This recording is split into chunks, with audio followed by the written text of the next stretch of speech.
الرجيم بسم الله الرحمن الرحيم وما ينطق عن الهوى إن هو إلا وحي يوحى صدق الله العظيم إن الله وملائكته يصلون على النبي يا أيها الذين آمنوا صلوا عليه وسلموا تسليما محبت سے پڑھیے گا الصلاۃ والسلام علیک یا سیدی یا رسول اللہ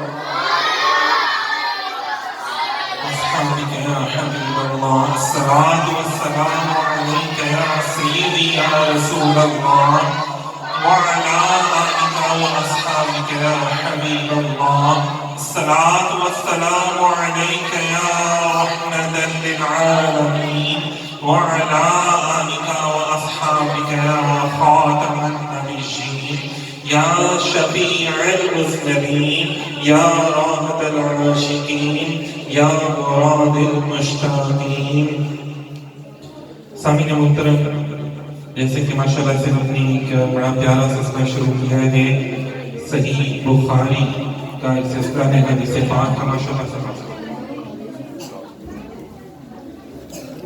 صحیح بخاری میں سے ماشاءاللہ سے سلسلہ شروع کیا ہے کہ احادیث رسول صلی اللہ علیہ وسلم اور ان کی ماشاءاللہ تشریح جو بیان کی جا رہی ہے، تو اس سے پہلے کہ حدیث کا مقام کیا ہے، تو کچھ ایسے منکرین ہیں حدیث پاک کے جو کہتے ہیں کہ جناب جی اسی قرآن ہی پڑھو تو حدیث کی ضرورت کوئی نہیں ہے۔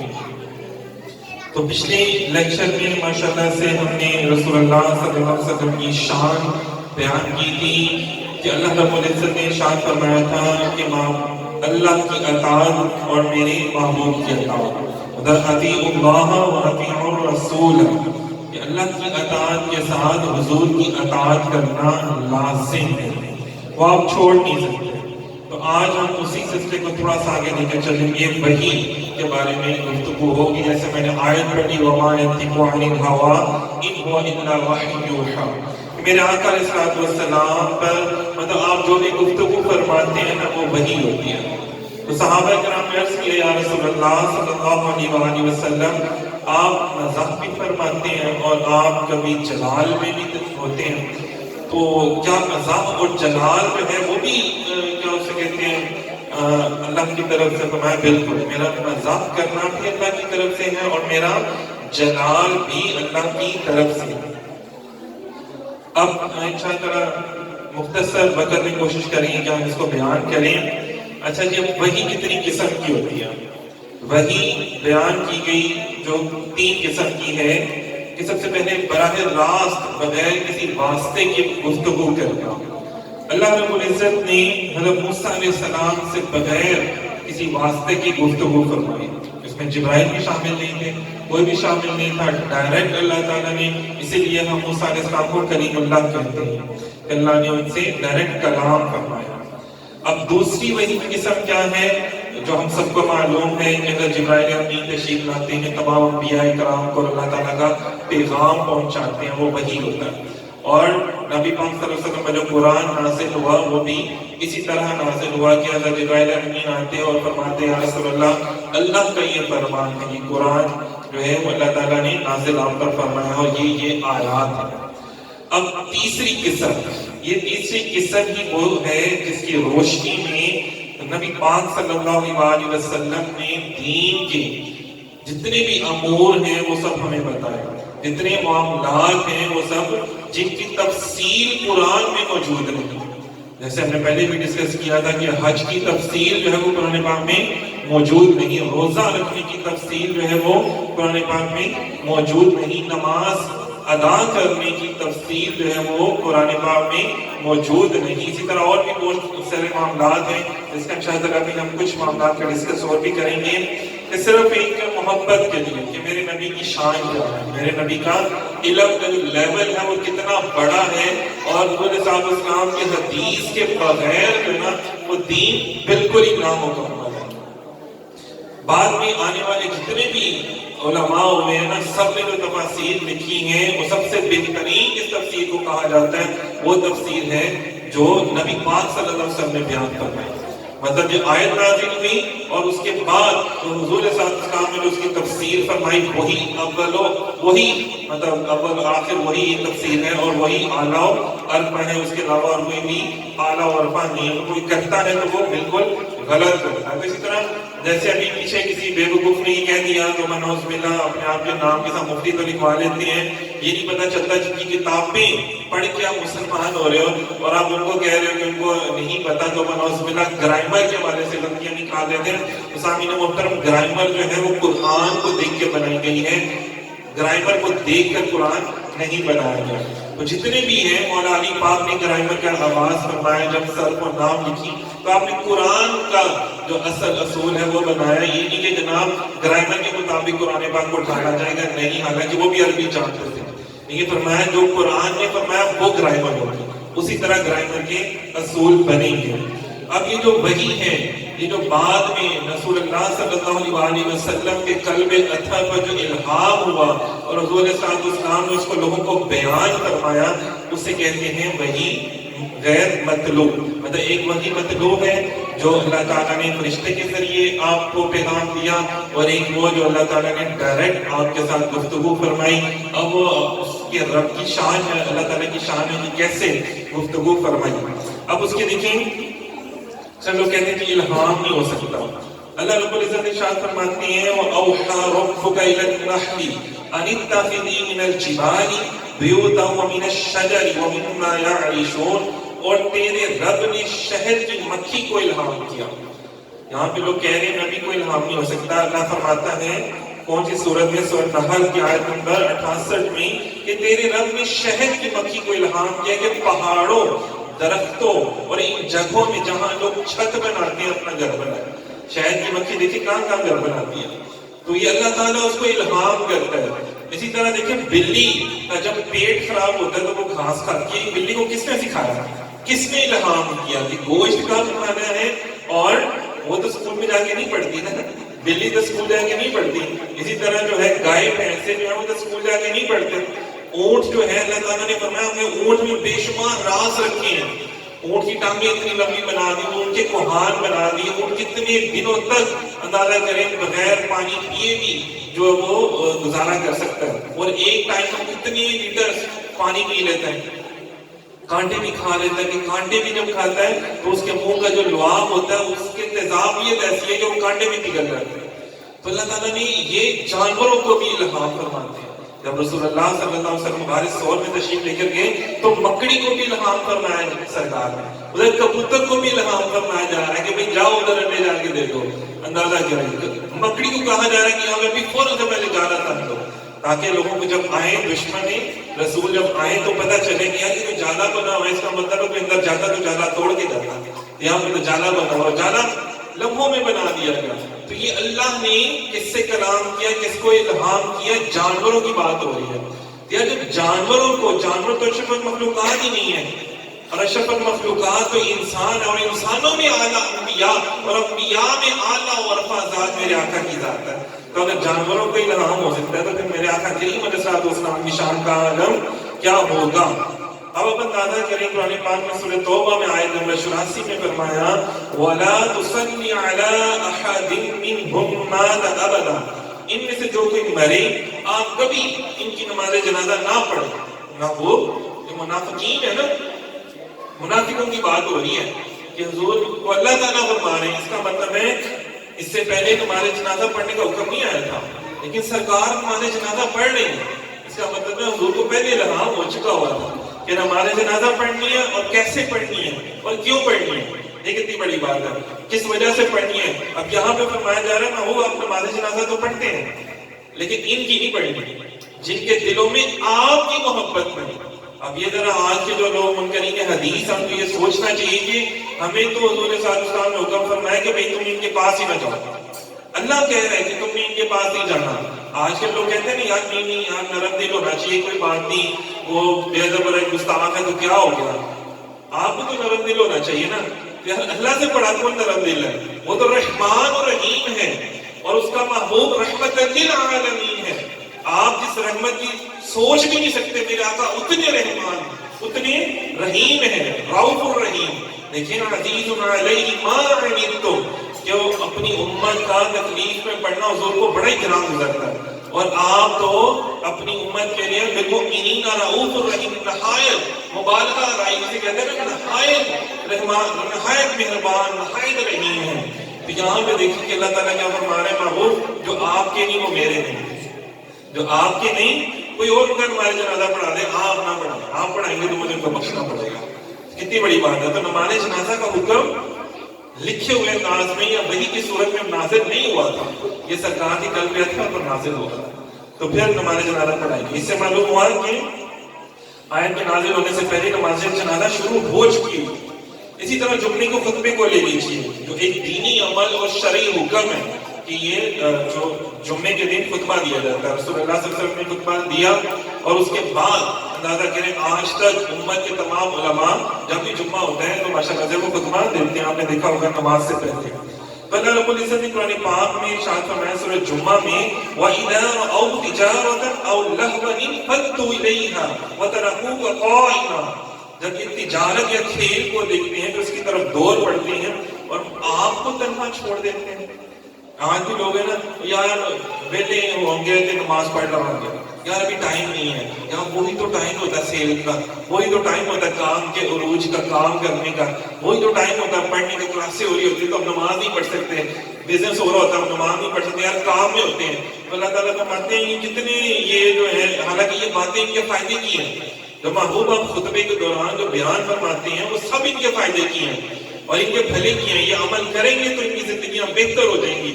لیکن کیا کہ جب یہ تجارت یا کھیل کو دیکھتے ہیں تو اس کی طرف بھاگ جاتے ہیں، آپ کی طرف نہیں آتے۔ تو آج بھی لوگ دیکھتے ہیں منافقین ہیں، جو عاشق ہیں وہ تو چلے جاتے ہیں، جو منافقین ہیں وہ دور پھر بھی کہہ رہے ہوتے ہیں۔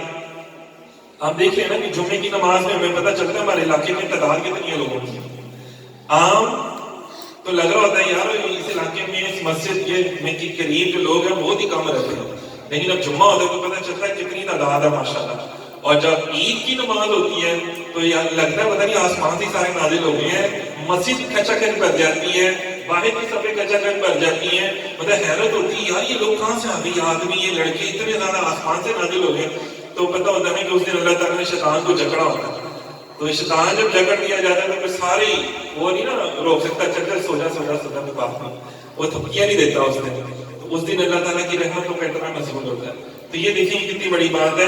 تو فرمایا اللہ کہ تب ابھی خطبے کا حکم نہیں تھا کہ جمعے کی نماز سے پہلے سرکار ویسے خطاب کیا کرتے تھے، بیان کیا کرتے تھے، لیکن خصوصاً جمعے کی نماز سے پہلے حضور صلی اللہ علیہ وسلم نے یہ شروع فرمایا، تو یہ اس کا بھی حکم نہیں آیا تھا اللہ کی طرف سے، لیکن حضور فرماتے تھے تو یہ حضور صلی اللہ علیہ وسلم کو اللہ نے الہام فرمایا تھا۔ اسی طرح دیکھیے اذان کو لیجیے، نماز سے پہلے اذان دی جاتی ہے، بھی دینی عمل ہے۔ سورہ مائدہ میں فرمایا وَإِذَا نَادَيْتُمْ إِلَى الصَّلَاةِ اتَّخَذُوهَا ہزوا، سورہ مائدہ کی آیت نمبر 58 میں جب نماز کے لیے اذان دی جاتی ہے تو یہ منافق اس کا مذاق اڑاتے ہیں۔ اچھا اندازہ کریں اذان شروع ہو چکی ہوئی تھی، اذان شروع ہو چکی ہوئی تھی، یہ اللہ تعالیٰ نے آیت بعد میں نازل فرمائی۔ اسی طرح حضرت عمر فاروق رضی اللہ تعالیٰ عنہ نے فرمایا کہ یا رسول اللہ اذان میں آپ کا اسم مبارک ہی نہیں ہے شامل، تو میں مزہ نہیں آتا، تو آپ مسکرائے نہ نہیں کی، مسکرائے اور بلال سے کہا کہ بلال جیسا عمر کہتے ہیں ویسا کیا کرو۔ پھر بلال نے کہنا شروع کیا وَأَشْهَدُ أَنَّ، پڑھتے ہیں نا یار سارے وَأَشْهَدُ أَنَّ مُحَمَّدًا، وَأَشْهَدُ أَنَّ مُحَمَّدًا، اتنی بڑی بات ہے محمد رسول اللہ کہ وَأَشْهَدُ أَنَّ مُحَمَّدًا رسول اللہ کہ ہم شہادت دیتے ہیں کہ محمد صلی اللہ علیہ وسلم اللہ کی آخری رسول ہے۔ یار پتہ تو سب کو نا۔ اسی طرح حضور علیہ الصلوۃ والسلام پہلے بیت المقدس کی طرف نماز پڑھتے تھے۔ بیت المقدس سے قبلہ ہونے کے متعلق قرآن حکیم میں کوئی حکم موجود نہیں، مطلب اللہ تعالیٰ نے تو کہا ہی نہیں تھا کہ آپ